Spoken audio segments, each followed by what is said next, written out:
Amis internautes fidèles de Zaret TV, bonjour. Nous sommes aujourd'hui le dimanche 27 juillet 2025. C'est l'heure de notre émission La Parole. Cette émission qui nous amène à étudier le contenu de la Bible, ce livre sacré qui nous transmet les lois et la relation entre l'homme et Dieu, ce que ça doit être. C'est à travers ce livre saint que nous allons à l'école de tous ces principes. Et depuis quelques jours, nous sommes en train de parler des noms de Dieu, les noms de Dieu qui ont été donnés en des circonstances suite à des actes, sinon à des grâces que Dieu a accordées à certains de ses disciples qui ont voulu les faire contenir ces actions positives-là dans des mots qu'ils ont consacrés, que nous appelons aujourd'hui quand nous sommes en situation. Et pour l'exercice de ce jour, nous recevons une fois encore le pasteur Alfred Kenom qui est avec nous dans ce studio. Bonjour pasteur. Bonjour monsieur le journaliste. Comment allez-vous? Nous remercions le Seigneur pour sa grâce abondante dans nos vies. Amen. Je dis merci à Dieu, merci à vous tous qui nous suivez régulièrement. Et aujourd'hui, nous avons décidé de parler des noms de Dieu. Et je vais laisser le soin au pasteur de dire lequel de ces noms nous allons évoquer ce jour. La fois passée, nous avons parlé de Jéhovah Jireh, qui signifie Dieu pourvoyeur. Aujourd'hui, nous allons parler de Jéhovah Rapha. Il dit Dieu qui te guérit, qui nous guérit. D'accord. Et comment est-ce qu'on peut comprendre tout le contenu de cette appellation de notre Dieu? Vous savez, commence le mot Jéhovah Rapha, d'accord? C'est une expression hébreuse. Et il y a eu un événement qui s'est produit et qui a donné suite donc à ce nom-là. Et les gens qui ont été témoins de cet événement, principalement Moïse, il a élevé un autel. Et chaque fois qu'un événement crucial se produit, on essaie donc de mémoriser cela, de faire un monument, d'élever un autel pour que les prochains adorateurs suivent donc ce modèle-là pour savoir combien de fois notre Dieu est puissant. Donc, comme je le disais, l'histoire se trouve dans le livre de Genèse chapitre 15 et c'est le verset 26. Et la parole de Dieu nous dit dans ce passage, Genèse 15, le verset 26, la parole de Dieu nous dit dans ce passage que les enfants d'Israël étaient dans le désert. Et dans cette marche dans le désert... je veux m'excuser, pasteur, vous êtes sûr, c'est Genèse ou bien Exode? Exode 15, verset 26. Verset 26, d'accord. Donc, j'y suis, je peux le lire si vous le permettez. Hein. Il dit... Si tu écoutes attentivement la voix de l'Éternel ton Dieu, si tu fais ce qui est droit à ses yeux, si tu prêtes l'oreille à ses commandements, et si tu observes toutes ses lois, je ne te frapperai d'aucune de ces maladies dont j'ai frappé les Égyptiens, car je suis l'Éternel qui te guérit. Ce que je voudrais dire dans ce passage, en tant que chrétien, nous avons une alliance de bénédiction divine, une alliance de guérison divine avec Dieu. Et cette alliance ne concerne que ceux qui sont rentrés dans cette alliance. Comment entrer dans cette alliance? Nous avons vu l'exemple, le sacrifice fait par Jésus-Christ à la croix de Golgotha est le modèle. Et nous venons donc à cette alliance en donnant notre vie au Seigneur Jésus-Christ. Et nous rentrons dans ces enseignements, nous recevons les principes et nous commençons à les appliquer. C'est aussi simple que cela. Donc c'est d'abord donner sa vie au Seigneur. Au Seigneur et confesser le nom du Christ. Et confesser le nom du Christ. Là, nous sommes dans l'alliance. Nous sommes dans cette alliance, nous pouvons prétendre à toutes les promesses liées à ces alliances. Ok. Donc vous disiez que c'est grâce à cette alliance que Dieu guérit. Guérit. Donc il a cette obligation de nous guérir. Il est vrai qu'aujourd'hui, en tant que des êtres humains, nous cherchons la guérison par tous les moyens. Nous faisons feu de tout bois. Mais est-ce qu'on peut dire réellement que nous obtenons la guérison? Je dis non. Je dis non et je le confirme. Parce qu'au premier siècle, quand Jésus était sur la terre, il ne s'était pas embarrassé de médicaments, de quoi que ce soit, mais c'est simplement par la parole que des paralytiques se levaient, des sourds entendaient, les muets parlaient, et c'était une surprise terrible. Pourquoi? Ça montre combien de fois la parole est remplie de puissance. On n'a pas besoin de scanner, on n'a pas besoin de radiographie, on n'a pas besoin d'analyse de tout ceci que les gens utilisent, on n'a pas besoin de ces perfusions. Ça ne se faisait pas. Néanmoins, ils avaient la vraie guérison. Et on parle, je dirais même, la guérison divine. Tout allait de façon normale et parfaite. Différent de ce que nous avons aujourd'hui et que nous appelons guérison et qui n'en est pas une. Mais ça, quand je reviens au passage que nous avons lu, ici, il y a des conditions pour prétendre à cette alliance. Parce qu'il dit, si tu observes, je crois bien, si tu fais ce qui est droit à ses yeux, si tu prêtes l'oreille à ses commandements, nous allons parler de tout ça. Si tu observes toutes ces lois, toutes ces lois, je ne te frapperai d'aucune de ces maladies dont j'ai frappé les Égyptiens. Donc là, d'abord, la première condition, c'est il faut écouter attentivement la voix de l'Éternel. Et pour prétendre à la guérison spirituelle, pour ne pas être obligé d'aller passer par le scanner et tout autre. Comment écouter attentivement la voix de l'Éternel en quelques mots? Oui, c'est d'abord, s'il y a des conditions à toute alliance, oui. Et celui qui vient est candidat à cette alliance doit être prêt à remplir ces conditions. C'est des obligations. Donc, on ne peut pas rentrer dans tous ces détails, d'accord? Quand vous avez déjà les 10 commandements que Moïse a reçus, ça c'est un des principes. Ça. Quand vous respectez les 10 commandements, déjà vous êtes partie prenante de cette alliance, d'accord? Okay. Vous observez la loi, vous suivez, vous ne faites pas des gymnastiques, il n'y a pas de mélange. On peut ici prendre la tradition, le modernisme et mélanger les choses, tout ça. C'est Dieu ou c'est rien. Et le premier commandement, tu dis, tu adoreras Dieu et ne l'aimeras pas dessus tout. Donc, il n'y a pas d'autres règles qui vont venir s'interférer dans l'ordre que Dieu a déjà donné. D'accord? Oui. Et on a résumé tous les commandements par 2. Tu adoreras Dieu, tu ne l'aimeras pas dessus tout et tu aimeras ton prochain comme toi-même. Et oui. Ça résume toute la loi. Donc, si tu es en train de l'appliquer, tu sauras toi-même que en dehors de lui, j'ai pas des amulettes, j'ai pas des bagues magiques, j'ai pas des lunettes magiques, tout ça là. Tu as fini avec tout ce. Je ne vais pas manger des pages de la Bible pour être con, ou bien écrire les versets sur un tableau, rincer, boire pour dire que l'alliance est scellée. Je n'ai pas besoin de tout ça. Tu es ton cœur dans sa pureté. Pas besoin de pentacle par terre. Ton cœur dans ta pureté, dans ton honnêteté, oui. Tu rends le témoignage que c'est un enfant de Dieu. Et Dieu directement, de façon spirituelle, voit donc ton cœur. D'accord? Et par rapport à ça, tu peux aller faire tout ce que tu veux. Le Seigneur, tu seras comme un vase d'honneur. D'accord? Que le Seigneur va utiliser pour faire des exploits, de grandes choses sur la terre des vivants. Comme ce qu'il a fait dans la main de Moïse. Moïse a élevé le bâton et le Jourdain s'est fendu en 2. D'accord? Il s'est laissé à Dieu d'abord pour devenir un instrument, un vase d'honneur que Dieu a utilisé. Et l'histoire demeure et puis on connaît. Tout le monde raconte et c'est comme ça. La même chose, nous pouvons faire les mêmes choses. Si nous nous laissons à Dieu, il va nous utiliser à des dimensions que l'intelligence humaine ne pourra jamais arriver à comprendre. Mais maintenant, je voudrais savoir, on dit que je ne te frappe d'aucune de ces maladies.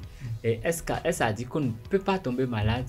Ou bien c'est quand on est malade, on fait référence à cette promesse de Dieu, Jéhovah Rapha, tu as dit que je ne tomberai pas malade, que tu me guériras et pour avoir la guérison. Si je te dis qu'on ne peut pas tomber malade, je le dis et je le confirme, d'accord? Oui. Ça va te surprendre, d'accord? Parce qu'il y a quelque chose que nous devons comprendre. Oui. Notre nature humaine, quelqu'un qui est en alliance avec Dieu, oui.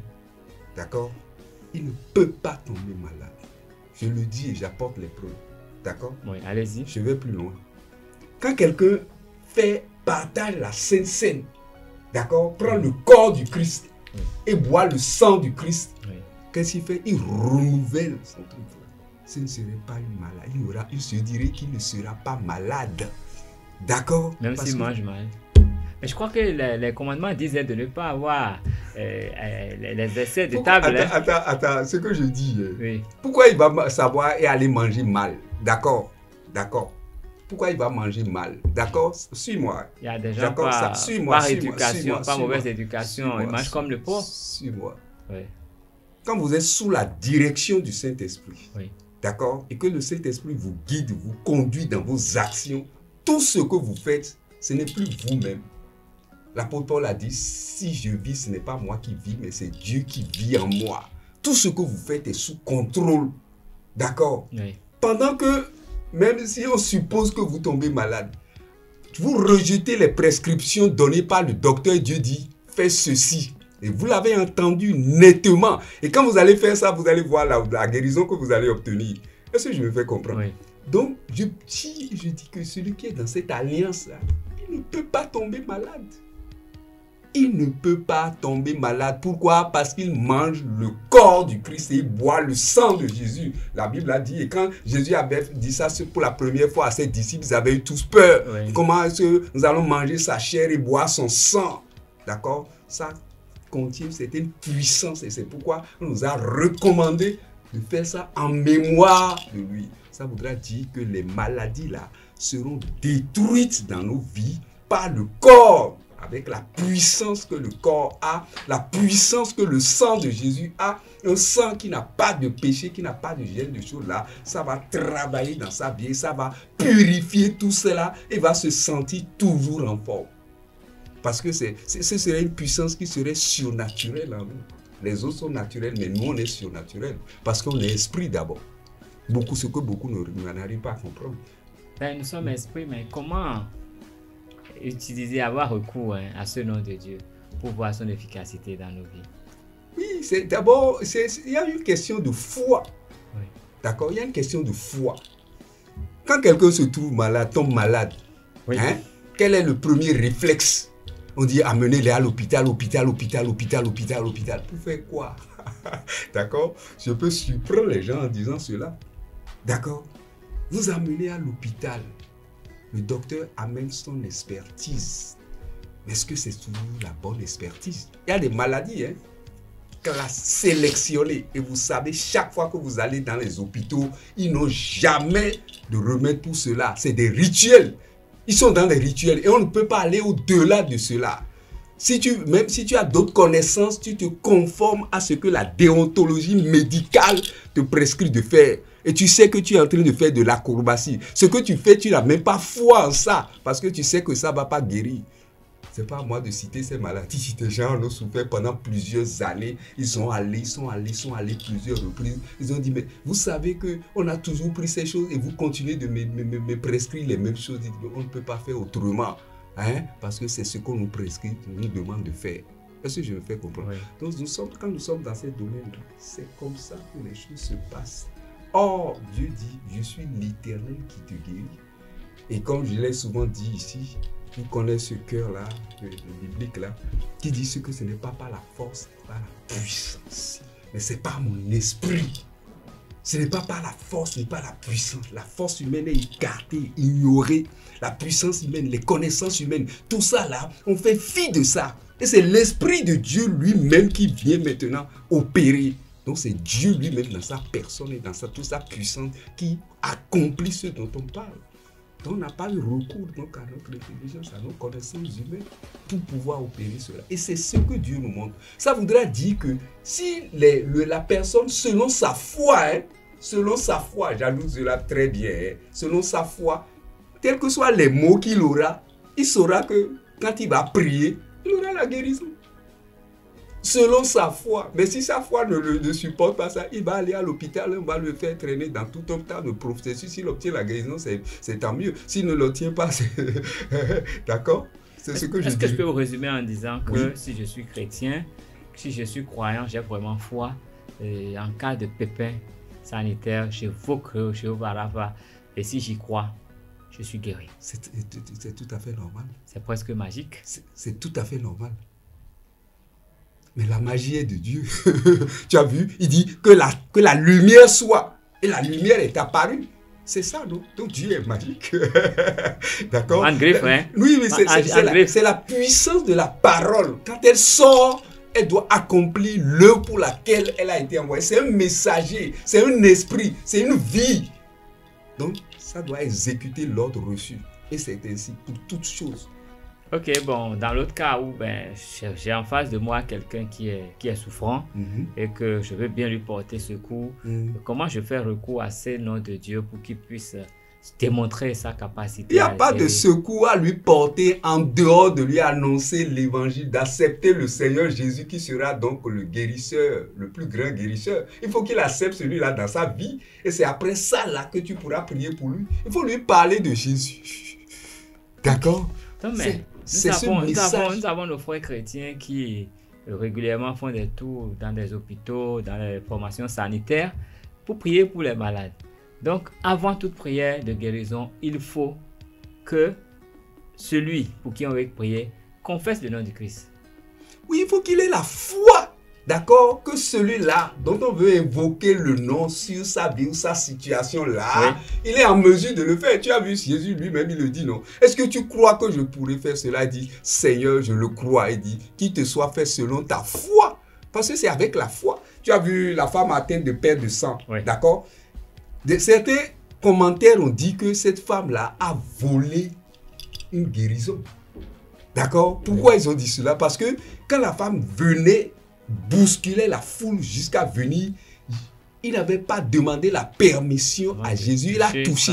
Et dès qu'elle a touché le vêtement, la puissance de guérison n'a pas attendu et dit, Seigneur, permets-moi d'aller guérir cette femme. Non, la puissance est sortie. Et Jésus a dit, il y a quelque chose qui s'est produit maintenant. Quelqu'un m'a touché. Les gens disent, mais lui là, il raconte toujours des coups. Il y a toute une foule qui est en train de le presser. Il dit que tout le monde t'a touché en réalité. Il dit, non, non, non, non, je sais ce que je dis. Il y a une force qui vient de sortir de moi. Donc cette force n'a pas eu la permission du Seigneur avant d'aller opérer la guérison. Et c'est là, c'est une marque de foi. La femme savait qu'en touchant aussitôt là, je serai guéri. Et aussitôt elle a été guérie. Donc, c'est une manifestation de la foi. Quand vous croyez réellement, vous allez obtenir selon la foi que vous avez. Donc, il n'est pas question d'aller prier pour les gens tout à minute pour dire que c'est des prières. Oui, mais vous présentez leur Jésus d'abord. Présente-leur Jésus parce que c'est Jésus que tu veux imposer, que tu veux implorer, invoquer. Oui. À moins que tu ne veuilles pas invoquer Jésus. Mais si tu veux que Jésus là, tu lui parles de celui-là d'abord avant de faire toute prière. C'est la condition. Et donc, nos amis qui ont l'habitude d'aller dans les formations sanitaires, premier acte quand on arrive, oui, confesser Jésus, amener les malades à confesser Jésus et après on peut prier pour eux dans l'espoir qu'ils puissent guérir. S'il te dit non, je ne veux pas cette prière, tu le laisses, non? Non, je n'ai pas bien entendu cette partie. S'il ne veut pas que tu pries pour lui, tu le laisses. Non, s'il ne veut pas prier ou bien s'il ne veut pas confesser le nom de Jésus, ce n'est pas la peine de prier pour lui. Celui au nom de qui tu veux faire la prière, c'est Jésus. Oui. Est-ce que tu es prêt à écouter sa parole? D'abord. Donc c'est la réponse à cette question qui va déterminer qui ouvre la voie à la prière que tu veux faire. Ok. C'est ça. Parce que c'est ça que tu amènes. Nous n'amenons pas une autre prière en dehors de Jésus. Tout ce que nous disons, c'est au nom de Jésus que nous le faisons. Donc il faut lui présenter et s'il accepte, donc tu continues ton chemin. Donc Dieu, il nous a envoyé son Fils de Christ qui est venu mourir sur la croix. Oui. Pour nous racheter, pour nous sauver, pour notre salut. Oui. Et quand il a fait, et par les manifestations, plusieurs serviteurs de Dieu ont senti des choses. Et à chaque fois qu'il y a eu des événements précis, ils ont donné un nom à ce Dieu. Et ils ont même érigé des autels en ce sens. Oui. Et c'est de cette façon que le nom Jéhovah Rapha est né, je dirais, et qui veut dire Dieu qui guérit. Et pour avoir accès à ce nom, profiter de toutes les bénédictions liées à ce nom, il faut confesser le nom du Christ. Quand on aura confessé le nom du Christ et qu'on va prier, on pourrait obtenir la guérison pour soi ou pour d'autres personnes. Est-ce que c'est comme ça? Je résume un peu tout ce que nous avons dit. Tu as fait un très bon résumé, ça va, c'est comme ça. Maintenant, je dis, il y a une autre d'autres versets dans la Bible qui dit que par ses meurtrissures sur la croix, nous a guéris de tous nos maux.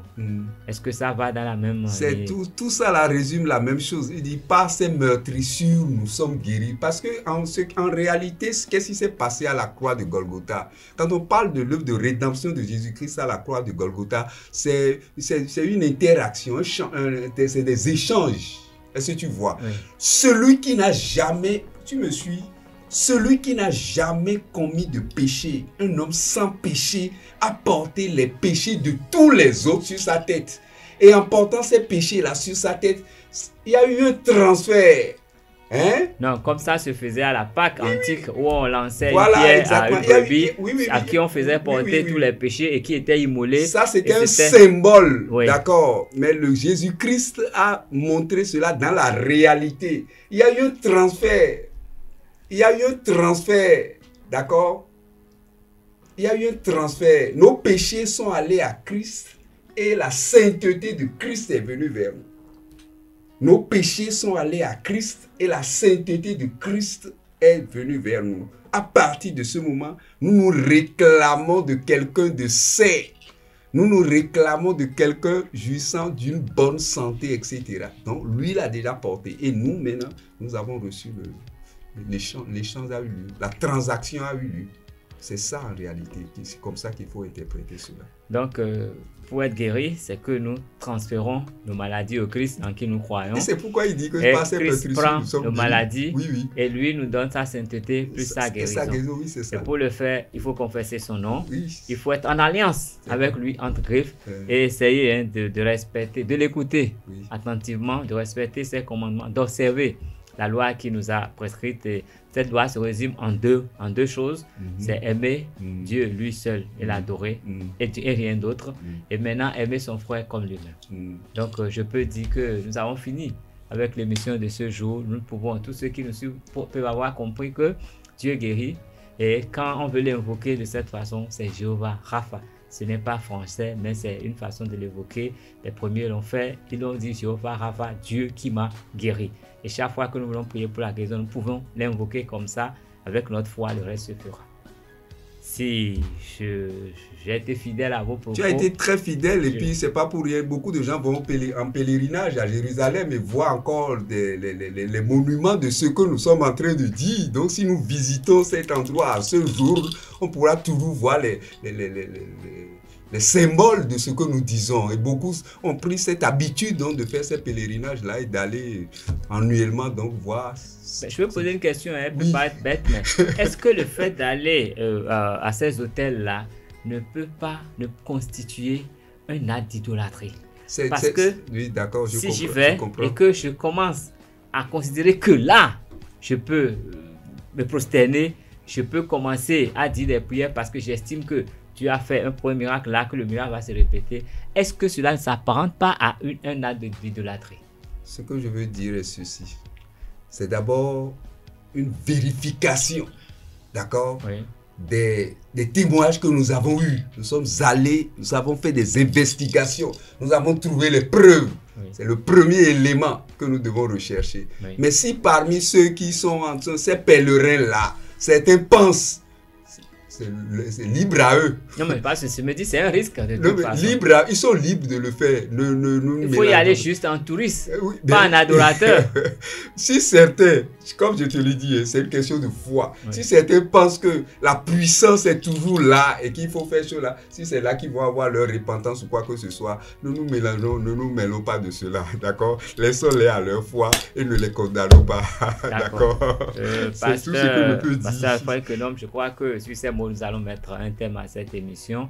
Et je rappelle qu'aujourd'hui, nous avons parlé d'un nom de Dieu, Jéhovah Rapha. On avait étudié avant ça Jéhovah Jireh, qui est le Dieu pourvoyeur. Aujourd'hui, nous avons parlé de Jéhovah Rapha, qui est le Dieu qui guérit. Et nous avons fait référence à Exode 15, le verset 26, dans lequel il a été dit « Je suis l'Éternel, le Dieu qui te guérit ». Et donc, si nous croyons en Dieu, si nous essayons de respecter ses commandements, nous pouvons guérir sans aller à l'hôpital. Nous pouvons guérir des gens et nous pouvons même être possédés de la maladie, ne pas tomber malade parce que Dieu, il est saint, il est grâce et la maladie ne peut pas, un saint ne peut pas être malade. Je vous dis merci de nous avoir suivis, que Dieu vous bénisse et à dimanche prochain pour un autre numéro.